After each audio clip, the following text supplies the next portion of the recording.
하나님의 그 침묵이 우리에겐 낯설고 불편할 수도 있습니다. 때로 저에게도 하나님께서 침묵하실 때가 있었고, 또한 여러분도 신앙생활하면서 왜 하나님이 침묵하시지? 그런 생각을 가져볼 때도 있었을 것입니다. 성경에 나오는 인물들에게는 하나님의 침묵을 거쳐야 하는 필수 과정이었음을 보게 됩니다.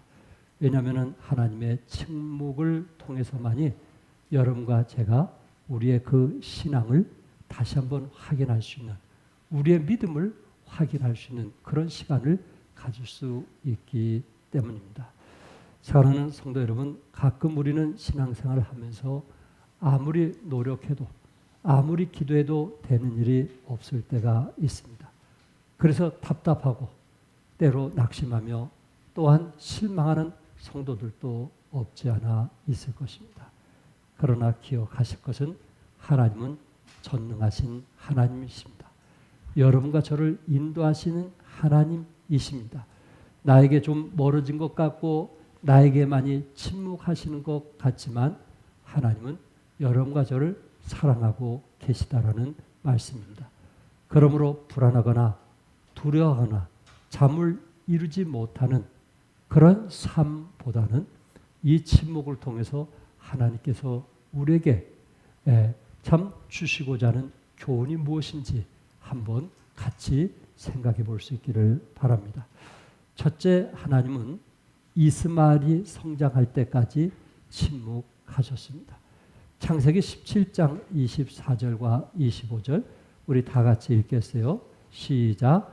아브라함이 그의 포피를 벤 때는 99세였고 그의 아들 이스마엘이 그의 포피를 벤 때는 13세였더라. 오늘 이 말씀을 통해서 볼 때 아브라함이 그의 포피를 벨 때가 몇 세였어요? 99세. 그리고 그의 아들 이스마엘이 그의 포피를 벤 때는 몇 세요? 13세. 그런데 오늘 본문을 통해서 여러분과 함께 나누고 싶은 것은 하나님께서 침묵하셨던 그 시련이야, 그 시련이 결국은 그 아브라함을 더욱더 큰 믿음을 갖게 했다라는 말씀을 드리고 싶습니다. 오늘 창세기 17장 첫 절에서는 아브라함의 99세에 그 아내 사라가 이삭을 잉태했다고 했습니다. 그런데 16장에는 아브라함이 하갈을 얻어 이스마엘을 낳게 된 기록입니다. 16장은 이스마엘을 낳고 17장은 누구를 낳았어요? 이삭을 낳은 겁니다. 근데 그것이 한 장 차이도 아닌 한 절 차이로 이스마엘을 낳고 또 누구를 낳았어요? 이삭을 낳았어요. 이스마엘과 이삭을 낳았는데 13년이 지난 거예요. 한 장이 아닌 그 한 절 사이에 13년이 지난 이야기를 성경은 우리에게 말씀하고 있습니다. 그러고 보면 아브라함이 이스마엘을 낳은 후 약속의 씨 이삭을 낳기까지 13년이라는 긴 세월을 지났다라는 말입니다.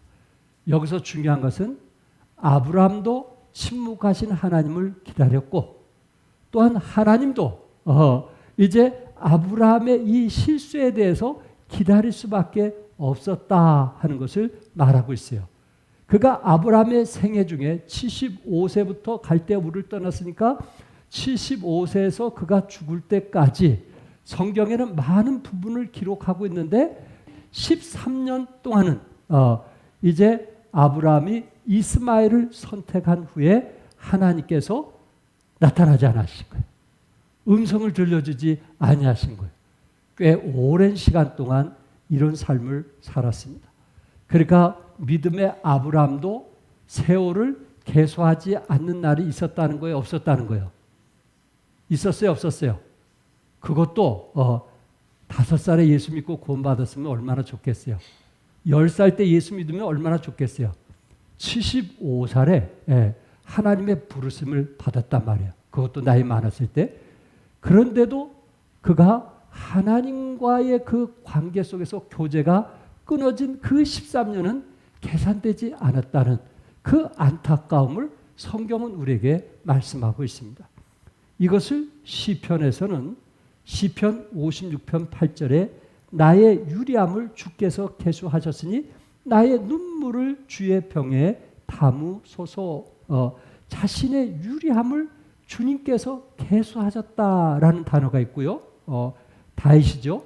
모세 같은 사람은 시편 90편 12절에 우리에게 우리 날 계수함을 가르치사 지혜로운 마음을 얻게 하소서. 우리 날 계수함을 가르치사 지혜로운 마음을 얻게 하소서라는 기도를 했다는 거예요. 그러니까 모세나 다윗을 통해서 나름대로 한평생 부르심을 받고 하나님의 사역을 하지만 하나님께서 계수한 날이 있고 또한 뭐가 있어요? 계수하지 않는 날이 있다는 거예요. 여러분과 제가 지금까지 신앙생활을 해오면서 우리에게도 분명한 것은 하나님이 계수한 날이 있고 계수하지 않는 날이 있다는 거라는 것을 한번 생각해 보시면서 나머지 주어진 날까지 최선을 다하는 여러분과 제가 될 수 있기를 바랍니다. 오늘 이스마엘을 얘기하면서 제가 지금 침묵에 대해서 설명을 하고 있습니다. 말라기에서 마태복음까지 몇 년이 걸린지 아세요? 말라기가 끝나고 마태가 시작하기까지 몇 년이 걸렸어요? 400년이 걸렸습니다. 우리는 그것을 가지고 신구약 중간사라 이렇게 이야기를 합니다. 그러니까 그동안 하나님께서는 분명히 예언자를 통해서 또한 제사장을 통해서 선지자를 통해서 항상 백성들에게 말씀하셨거든요. 그런데 말라기가 끝나고 400년 동안 하나님의 음성이 나타나지 않는 침묵의 시간이 있었습니다. 저희 모든 목사님들을 모시고 전국 친교에서 이대를 나오고 그리고 미국 달라스에서 박사학위를 받은 이 한일숙 교수님이 오전 내내 이 신구약 중간사를 저희들에게 강의를 한 시간이 있었습니다. 당시 400년 안에 여러분이 아시는 대로 알렉산더 왕이 세계를 제패하던 시기였습니다. 또한 그가 죽은 후에 내 아들이 결국은 이제 그 지역을 나눠서 다스리게 되었는데 그 암흑시대 400년 동안 한 일이 뭐냐면은 BC 3세기에 알렉산드리아의 고대 도서관이자 박물관을 만드는데 그 당시 장서가 70만 권 이상이 있었다고 합니다. 그런데 그곳에 저거는 새로운 건물이지만 그곳에 우리는 72력이라는 말을 들어봤을 거예요. 원래는 72명이 히브리 성경을 원래 성경 자체가 히브리어 이스라엘 백성들이 무슨 언어를 쓰는지 아시죠? 히브리어를 쓰거든요. 대한민국 사람은 대한민국 한글로 쓰지 헬라어로 쓸 이유가 없는데 이미 성경은 구약은 뭘로 돼 있어요? 히브리어로 돼 있고 신약은 뭘로 돼 있어요? 헬라어로 돼 있어요. 이만큼 그리스 나라의 그리스어가 뭐냐면 헬라어였어요. 근데 알렉산더 대왕이 이 헬레니즘에 대한 아주 영향을 받고 매력을 느껴서 그 당시 헬레니즘에 영향을 주었던 그리스어, 헬라어로 구약 성경을 72명을 불러 모아가지고 그것을 번역해서 히브리어를 그리스어로 쓰게 했단 말이에요. 지금은 미국 이 영어가 이 통용으로 쓴 것처럼 그 당시에는 뭐가 통용으로 썼어요? 그리스어가 헬라어가 통용으로 썼어요. 그러니까 400년 암흑시대의 성경을 그리스어로 썼다는 것은 이거는 놀라운 거예요. 이처럼 그리스어로 구약 성경이 책으로 그 두루마리 성경책인데 그것을 간편하게 볼 수 있도록 그리스어로 되었다는 것은 놀라운 사실이고 또한 이미 신약이 헬라어로 될 정도로 그만큼 이스라엘도 헬라어를 쓰는 사람들이 많았다 하는 것을 우리에게 말해주고 있어요. 그 당시에는 헬라어를 쓰지 않고는 일본어 압제당할 때 일본어를 쓰지 않고는 배견할 수 없는 것처럼 그 당시에는 그리스도를 쓰지 않고는 사업을 할 수도 없고 아무것도 할 수 없었거든요.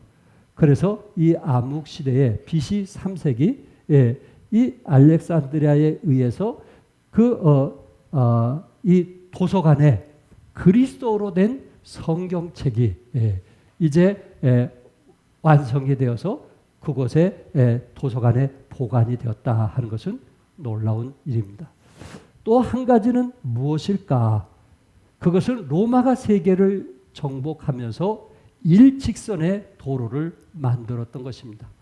기원전 3세기부터 기원 후 200여 년 동안 팍스 로마나 로마의 평화의 시기를 누렸는데 로마는 정복한 제국을 다스리고자 사람과 물자 이동을 원활히 하기 위해서 정복지에 큰 도시를 건설하고 이 식민지 나라를 로마까지 도로로 연결했습니다.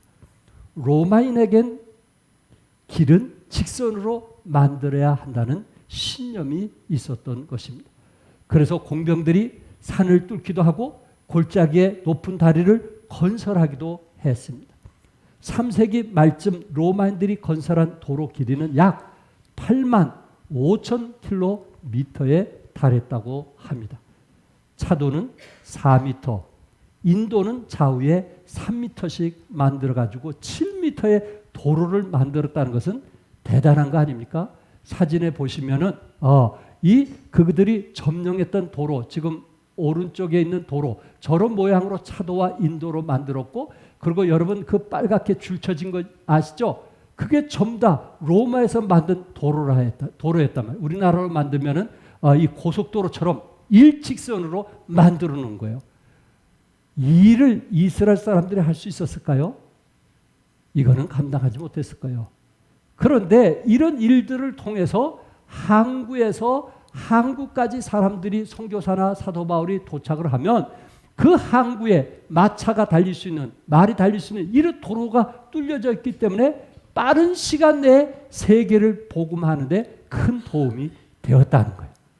그래서 암흑시대에 400년 동안 하나님은 침묵하신 것 같았지만은 하나님은 일하셨다. 아멘? 뭐 하셨다고요? 일하셨다. 그래서 사도 바울도 이스라엘을 떠나서 3차 여행을 할 수 있었고 때로 배를 타기도 했지만은 그 지역을 여러분들이 아신 대로 터키 쪽에 7교회가 있잖아요. 그 7교회의 복음을 전한다든지 또 유럽 쪽으로 해서 빌립보라든지 또 데살로니가라든지 그 밑에 또 그리스에 가서 복음을 전하는 이 모든 일들을 순조롭게 할 수 있었던 것은 이런 길이 뚫렸기 때문에 그렇다는 거예요. 그렇지 않으면 산을 넘고 강을 넘고 그리고 또한 숲을 지나서 복음을 전도한다는 것은 그 짧은 시간 내에 그것은 거의 감당할 수 없는 일이었다. 이렇게 보고 있는 것입니다. 어찌했던 이제 본론으로 들어가서 아브라함은 기다리고 또 기다렸던 10년이 흘렀습니다. 하나님께서 75세 모래알처럼 또한 별처럼 이제 자식을 번성케 하시겠다고 그 약속을 믿고 아브라함이 사실 갈대아 우르를 떠난 것은 사실이었거든요. 그런데 10년이 지난데도 자식이 없는 거예요. 75세도 자식 낳기가 힘든데 85세가 되었으니 자식 낳는다는 것은 더군다나 힘든 거예요. 그가 아예 아내는 포기했어요. 그러면서 남편에게 얘기합니다. 창세기 16장 2절에 사레가 아브라함에게 이르되 여호와께서 내 출산을 허락지 아니하였으니 아예 하나님이 허락하지 않았다는 거예요. 허락하지 아니하셨으니 원하건대 내 요정에게 들어가라. 내가 혹 그로 말미암아 자녀를 얻을까 하노라 하며 아브라함이 사레의 말을 들으니라. 참 아브라함도 아내 말을 잘 듣는 사람입니다. 이것은 따라서는 안 될 일인데 아내 말을 들어보니까 그렇거든요. 10년이 지나도 자식이 없는 것을 보고 하나님께서 약속을 지키지 아니하시는 하나님. 참으로 생각을 하고 아내 말 따라 이제 그 여종 하갈을 아내로 취하게 된 것입니다. 고대 사회에서 흔히 있던 축첩 제도인데 이것은 원래 하나님이 인정한 것은 아닙니다.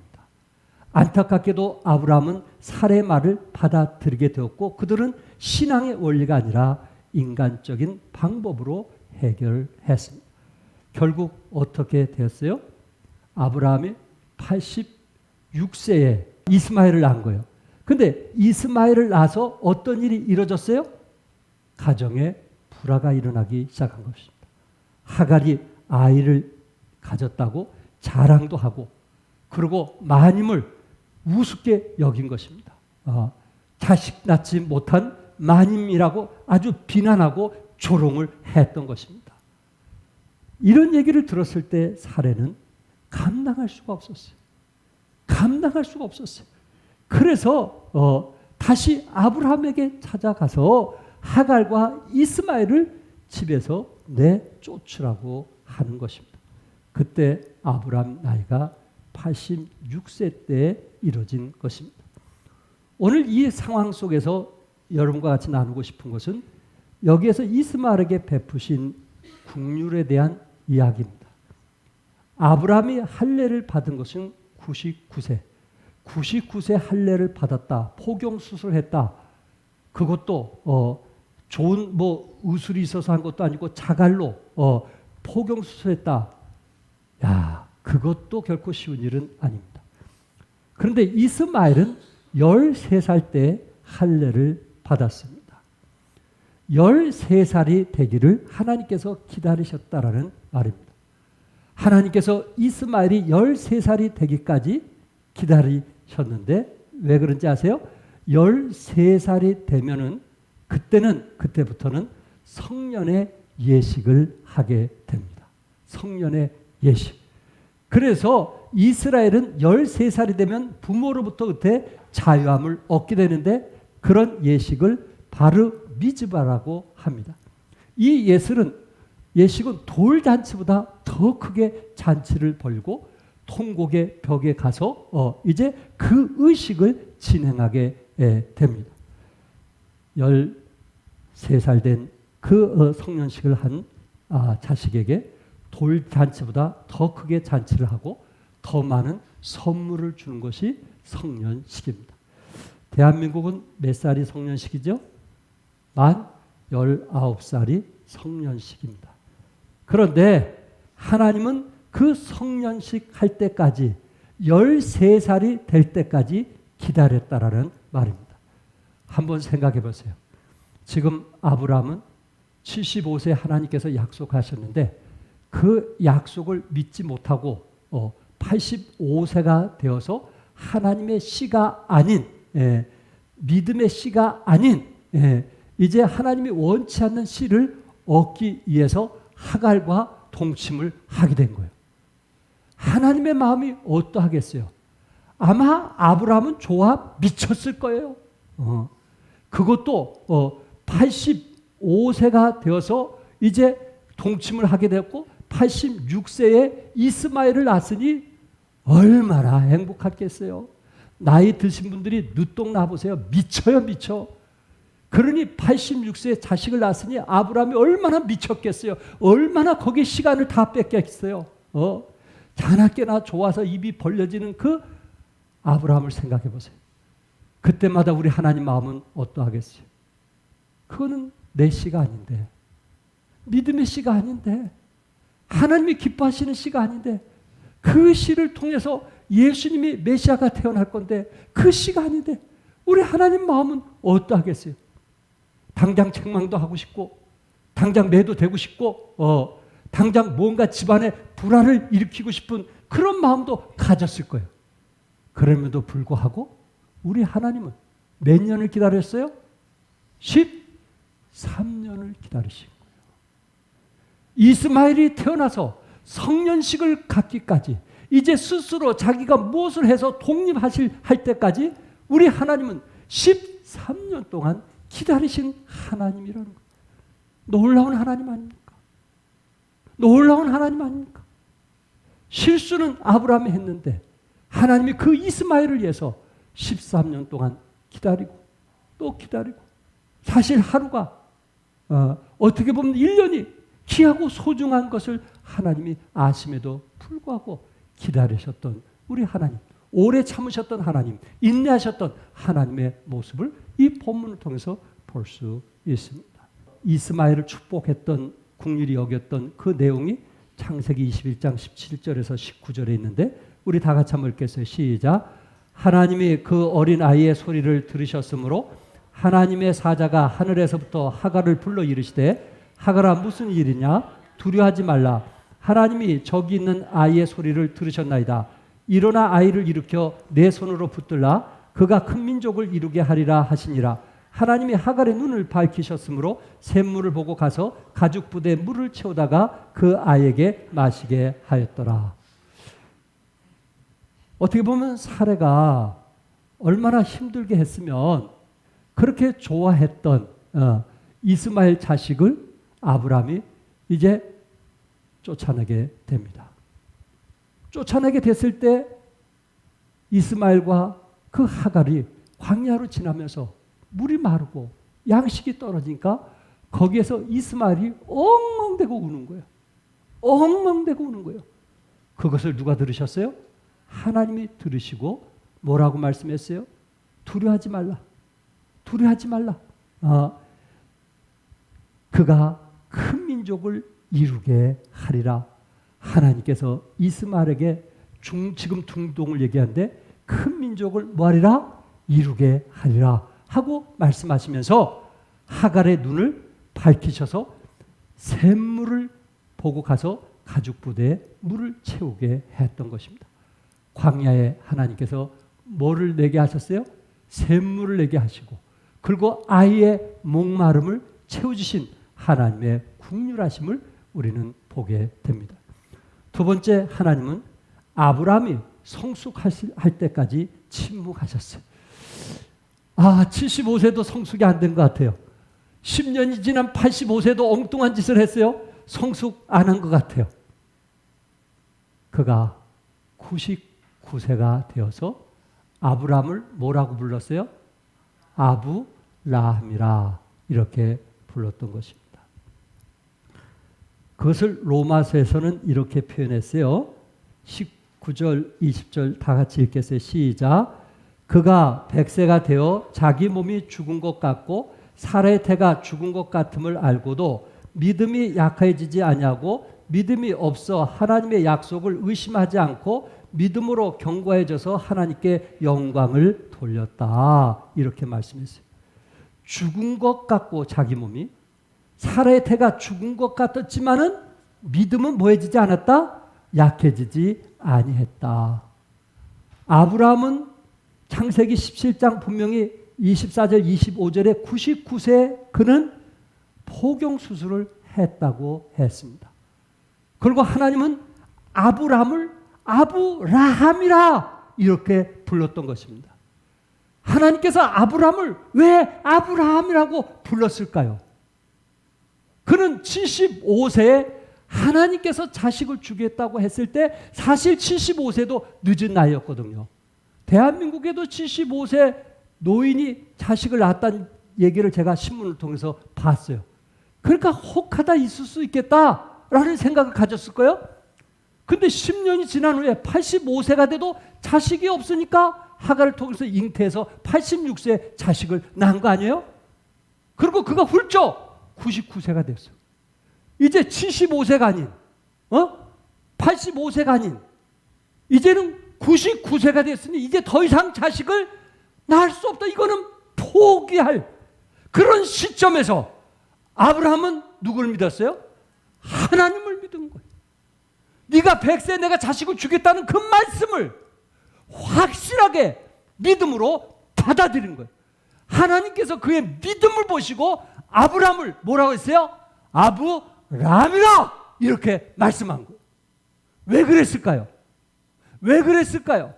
그는 13년 동안 물론 이스마엘을 낳아서 한순간 기쁨도 있었고 즐거움도 있었을 거예요. 자나깨나 이스마엘 쫓아다니면서 재롱을 피우고 어깨동무를 해주고 그와 함께 놀았을 거예요. 그러나 하나님과 영적인 교제가 없을 때 그가 갖고 싶은 것을 다 가졌지만 그의 마음에는 만족이 없었고 기쁨이 없었고 전처럼 행복하지 못했던 그 사실을 다른 사람이 아닌 아브라함은 알고 있었던 거예요. 하나님과 교제가 끊어지는 것이 얼마나 불행한가. 아마 우리 종합교회 식구들 가운데 영적인 사람들도 이 부분들을 여러분들이 느낄 거예요.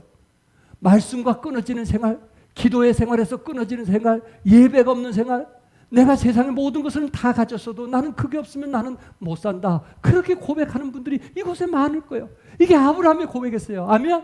이게 아브라함의 고백이었어요. 내가 다른 것을 모든 것을 잃더라도 하나님과 함께 해야 되는데 소돔과 고모라 성을 누구에게 선택하겠어요? 자기 조카 롯에게 선택하고 오히려 자기는 산지를 선택했을 때 하나님의 함께 하심을 통해서 그는 그 순간 행복하고 기뻤고 즐거웠는데 오히려 그는 이스마엘을 낳았지만 그가 원하는 것을 낳았지만 하나님과 교제가 끊었을 때 그 인생의 불행이라는 것은 말로 다 표현할 수가 없었던 것입니다. 하나님과 침묵하는 속에서 그는 깨닫게 된 거예요. 얼마나 놀라운 일인지 아시겠죠? 침묵의 의미는 무엇일까요? 그것은 결국 믿음을 점검하는 시간입니다. 아브라함은 하나님과의 친구가 되었던 사람 아닙니까? 그만큼 하나님께서 아브라함에게 나의 덫이라고 했잖아요. 나의 뭐요? 덫. 그만큼 교제가 좋았다는 거예요? 안 좋았다는 거예요? 그만큼 교제권이 좋았다는 거 아니에요? 그만큼 서로 간의 영적인 부분들이 교통되었다는 거 아니겠어요? 그만큼 아침 저녁으로 하나님과 소통했다는 얘기 아니겠어요? 그 소통, 교통, 교제가 끊어지는 그 순간 아브라함은 사는 게 아니에요. 가진 것은 많았어요. 부유했어요. 그 당시 주위에서 갑부였어요. 그것이 그를 행복하게 만든 것이 아니에요. 왜? 이 사람은 영의 사람이었기 때문에. 육의 사람이 아닌 어떤 사람?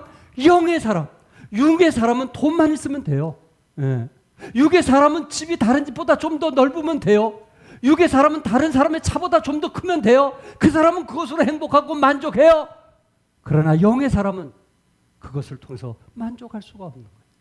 아브라함은 13년 동안 침묵하면서 그것을 너무나 마음에 깨닫고 그런 부분들을 회개하고 그리고 다시는 내가 이런 기회가 주어진다면 내가 하나님을 놓치지 않겠다라는 그런 믿음을 갖게 된 것입니다. 기도에 대한 하나님의 침묵으로 고통받는 성도들을 위해서 침묵으로 말씀하신 하나님이라는 책을 쓴 피터 그레이 목사님은 이런 질문에 이렇게 답변을 했어요. 응답되지 않는 기도만큼 성도를 괴롭게 하는 것은 없습니다. 홀로 있는 것 같은 외로움, 육체의 고통, 하나님의 침묵에 대한 슬픔. 그러나 그 순간에도 하나님은 나와 함께 하시며 나를 인도하고 계시다는 사실을 인정해야 합니다. 엘리야도 무력함에 빠졌고 하바국도 불평했고 주님 역시 십자가를 앞에 두고 하나님의 침묵을 경험하셨습니다. 그러나 그 침묵으로 인해 하나님의 가장 원대한 계획인 구원이라는 기적이 일어났습니다. 하나님의 침묵은 우리를 포기했다는 뜻이 아닙니다. 하나님의 침묵은 우리에게 무관심하다는 그런 뜻도 아닙니다. 하나님의 침묵은 하나님의 눈물이요. 하나님의 침묵은 하나님의 사랑이요. 하나님의 침묵은 여러분과 제가 돌아오기를 위해서 기다린다는 사실입니다. 그러니까 침묵 속에 하나님의 메시지가 있더라라는 말입니다. 하나님께서는 비겁하게 도망치다가 로뎀나무 아래서 나를 죽여달라고 소리치다가 지쳐 쓰러진 엘리야를 향해서 침묵하셨습니다. 그 순간 하나님께서 어쩌면 그를 향하여 가장 많은 책망과 훈계말을 쏟아 놓아야 할 순간이었을 것입니다. 갈멜산에서 내가 너에게 이런 기적을 일으켰는데 갈멜산에서 850대 1로 너에게 승리의 깃발 여호와 니시라는 깃발을 너에게 주었는데 어찌 네가 이런 데 와서 죽여달라고 하느냐? 네가 인간이냐? 네가 그리스도이냐? 네가 그래도 선지자냐? 하면서 얼마든지 하나님께서 그를 책망할 수 있음에도 불구하고 하나님은 아무 말씀도 하지 않았어요. 그에게 필요한 물을 주시고 까마귀를 통해서 그의 필요한 음식을 가져다 주었습니다. 하나님은 침묵하셨어요. 그리고 그가 다시 기력을 회복할 때에 하나님은 말씀하십니다. 이제 너는 기적을 일으킨 어디로 가지 말고 갈멜산으로 가지 말고 나와 교제할 수 있는 호렙산으로 가라. 이렇게 말씀하는 거예요. 기적을 일으키는 여호와 니시의 깃발을 이제 체험했던 어디로 가지 말고 갈멜산으로 가지 말고 어디로 가라? 호렙산으로 가라. 이렇게 말씀하고 있는 거예요. 혹시 우리 가운데 갈멜산을 그리워한 사람 있어요? 내가 왕년에 갈멜산에서 이런 기적을 일으키고 이렇게 하나님께서 기도 응답해 주셨는데 지금은 왜 하나님이 나를 멀리하시지? 갈멜산을 그리워하는 사람 있어요?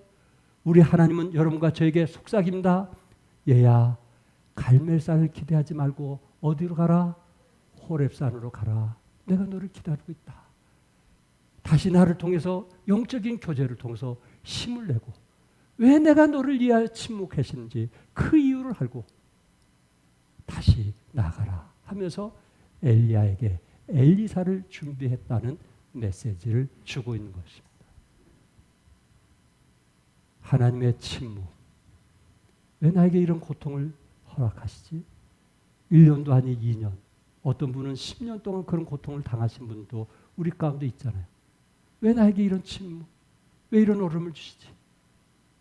하나님은 아브라함에게 13년 동안 침묵하신 것처럼 우리가 그 시간이 너무 길어서 지치고 쓰러진 사람도 있겠지만 그러나 그 시간이 우리의 믿음을 점검하는 시간입니다.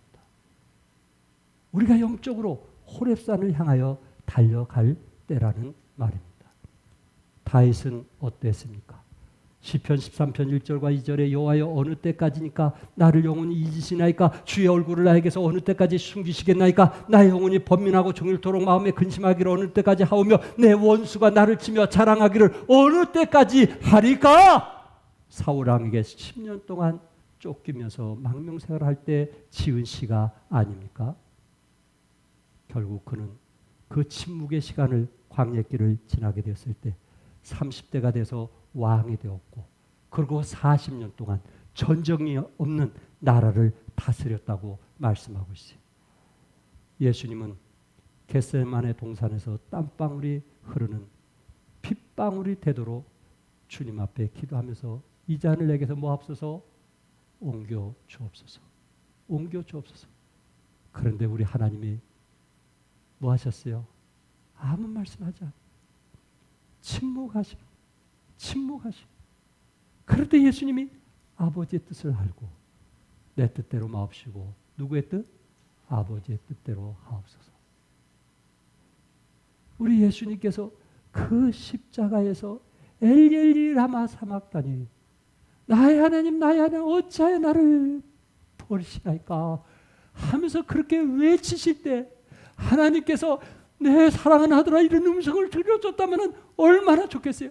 예수님이 침례 순종할 때 내 아들아 너는 내가 사랑하는 아들이라고 하나님의 음성이 들려준 것처럼 그 십자가상에 돌아가실 때 우리 주님께서 내가 너를 사랑하는 아들이라 이런 음성을 들려줬다면 얼마나 좋았겠느냐 이거예요. 그러나 우리 하나님은 침묵하셨어요. 왜?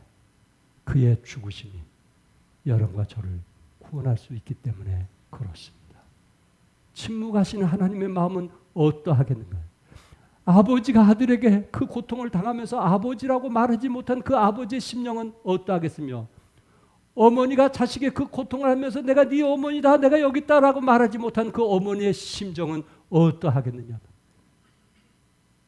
우리 하나님이 그러신 분입니다.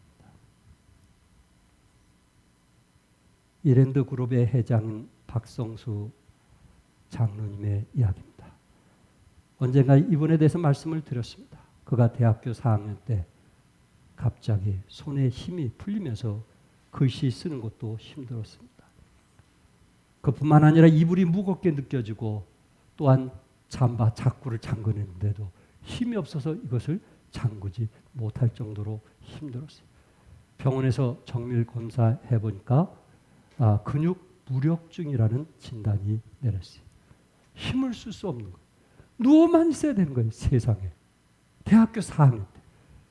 대학교 1학년 때도 열심히 교회 다니면서 섬겼고 2학년 때도 열심히 다녀서 교회를 섬겼고 3학년 때도 교회 봉사하면 쫓아다니면서 섬겼는데 4학년 때 이런 일을 당했으니 그 젊은 나이에 이제 취직할 나이에 모든 소망은 한순간 다 잃어버린 거 아닙니까? 하나님께 원망도 했겠죠. 부르짖고 기도도 했겠죠. 하나님 살려달라고 몸부림치면서 외쳤겠죠. 그런데 하나님이 침묵하셔. 하루는 자고 일어나는데 그 마음속에 얘야, 이 양 이렇게 된 거, 이러나 저러나 이렇게 된 거, 네가 누워서 뭐 할 수 있는 것을 찾아보지 않겠니? 하고 누군가 자기에게 마음을 울려주더래요. 그래, 이렇게 된 거, 침대에 누워서 내가 할 수 있는 게 뭔가? 그렇지. 학교 때 공부 잘했으니까 책을 보는 거지. 그래서 자기가 사업에 대한 꿈이 있었기 때문에 그 기업에 대한 책들, 또 종교 석줄, 책들, 그 책들을 거기서 보기 시작하면서 2년 2개월 만에 3,000권의 책을 본 거예요. 대단한 거죠. 그것도 누워서 대단한 거예요. 그러면서 2년 2개월 후에 치료가 되고 회복이 되면서요. 졸업을 하고 사업에 손대기 시작했는데 야, 그게 착착착착착 맞아 들어가는 거예요. 돈이 보이는 거예요. 돈이. 어떻게든지 하나님이 원하시는 기업이 되기 위해서 몸부림치면서 지금까지 이랜드 사업이 여기까지 온 거 아니겠어요? 침묵 시간. 그때는 내 자신이 성장할 시기구나. 침묵 시간. 그때가 내가 더 변화될 시간이구나. 침묵 시간. 그때가 내가 더 하나님을 알아가는 시간이구나. 어떤 사람은 그 침묵 시간에 이것은 하나님과의 교통, 교제를 위한 시간이구나 하면서 그 시간에 어떤 분처럼 시편을 가까이 하고 말씀을 가까이 하면서 주님과 교통하면서 승리하면서 일어난 사람이 있으라고 믿으시기 바랍니다. 그렇게 돼야 되는 거예요. 그렇게 돼야 되는 거예요. 하나님은 침묵에도 일하신 하나님인 것을 믿으시기 바랍니다. 그러니까 시련은 하나님이 우리에게 내려주신 뭐예요? 은혜요, 축복인 것을 믿으시기 바랍니다. 시련은 하나님이 우리에게 내려주신 은혜요, 축복이라는 말씀입니다. 저는 한 구절만 읽고 마치려고 합니다. 로마서 4장 18절에서 19절을 제가 읽겠어요. 21절까지. 아브라함이 바랄 수 없는 중에 바라고 믿었으니 이는 내 후손이 이같으리라 하신 말씀대로 많은 민족의 조상이 되게 하려 하심이라. 아브라함은 바랄 수 없는 중에 뭐 했어요? 바라고 믿었다고 그랬어요. 19절에 그가 100세가 되어 자기 몸에 죽은 것 같고 사라의 태가 죽은 것 같음을 알고도 믿음이 뭐해지지 않았어요? 약해지지 않았어요. 20절 믿음이 없어 하나님의 약속을 의심하지 않고 믿음으로 견고해져서 하나님께 영광을 돌리며 오히려 하나님께서 침묵하신 것을 알게 되었을 때 그 13년이라는 기간이 오히려 아브라함의 믿음을 더 뭐하게 했어요? 견고하게 한 거예요. 더 하나님께 영광 돌리게 된 거예요. 이야, 참 세상에 이런 사람도 있구나. 믿음이 더 견고해진 거예요. 21절에 약속하신 그것을 또한 능히 이루실 줄 뭐했느니라? 확신했느니라. 약속하신 그것을 또한 능히 이루실 줄 뭐했어요? 확신하느니라. 아브라함은 오히려 침묵의 기간이 오히려 그의 믿음이 더 견고해졌고 또한 신앙에 대해서 더 확실한 믿음을 가졌단 말이에요. 아멘? 근데 아브라함은 그 13년이라는 침묵 기간이 자기를 놀랍게 변화시켰고 하나님과 더 견고하게 신앙생활을 갖게 됐고 그리고 그 믿음이 확실하게 됐다는 거예요. 그래서 결론적으로 여러분과 나누고자 하는 말씀이 그 뒤에 22절, 23절을 읽고 마치려고 하는 거예요. 그러므로 그것이 그에게 의로 여겨졌느니라. 그에게 의로 여겨졌다 기록된 것은 아브람만을 위한 것이 아니요. 그 다음 24절. 그러므로 그것이 그에게 의로 여겨졌느니라. 아브람이 믿음이 확실했을 때 그것이 그를 뭐하게 만들었어요? 의가 되게 한 거예요. 아멘? 뭐가 되게 한 거예요? 의가 된 거예요. 이건 믿음은요 99.9% 갖고 우리가 의가 된 게 아니에요. 100%가 내가 의가 됨을 믿으시기 바랍니다. 아멘? 믿음은 100%예요. 확실하게 믿었어요. 그래서 그에게 의로 여겨졌느니라. 그에게 의로 여겨졌다 기록된 것은 아브람만 이해한 것이 아니요. 아브람만 이해한 것이 아니고 여러분과 저를 이해한 것인데 그게 뭐냐 말. 24절. 예, 그게 뭐냐 말. 24절. 한번 따라서 읽어보세요. 의로 여기심을 받을 우리도 이함이니 곧 예수 우리 주를 죽은 자 가운데서 살리신 이를 믿는 자니라. 아멘. 그러니까 아브라함은 어떤 사람이었어요? 자기가 100세가 됐을 때 이미 자식이 낳을 수도 없고 사례도 경수가 끊어지고 이미 90세가 됐기 때문에 자식이 낳을 수 없다는 것을 알았지만 13년이란 침묵 시간을 통해서 절대자이신 하나님을 믿었다 안 믿었다? 믿었다. 이제는 어떤 일이 있어도 하나님이 나의 벗이라고 하는 그 교제권 속에서 어떤 일이 있어도 내가 떠나지 않겠다. 그런 믿음을 갖는 순간 하나님이 나타나신 거예요. 그리고 그에게 99세 내가 너에게 100세의 자식을 낳겠다고 하는 거예요. 그런데 이거는 믿을 수 없는 나이였지만은 아브라함 그것을 마음에 확실하게 믿었기 때문에 아브라함을 아브라함이라고 했고 그를 의롭다고 칭해준 거 믿으시기 바라요. 아멘.